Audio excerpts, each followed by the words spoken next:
আজ পবিত্র জুম্মার দিন। জুম্মার দিনের কিছু গুরুত্বপূর্ণ প্রশ্ন নিয়ে আপনাদের সামনে চলে এসেছি। দেখুন আপনি কয়টি প্রশ্নের উত্তর পারেন।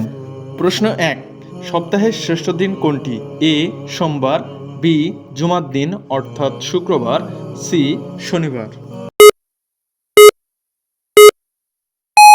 সঠিক উত্তরটি হবে অপশান বি জুমার দিন অর্থাৎ শুক্রবার। প্রশ্ন 2, জুমার দিনে কোন সূরাটি তেলাওয়াত করা সুন্নত? এ সূরা ইয়াসিন, বি সূরা কাফ, সি সূরা আর রহমান। সঠিক উত্তরটি হলো অপশান বি সূরা কাফ। প্রশ্ন 3, জুমার দিনে দোয়া কবুলের বিশেষ সময় কোনটি?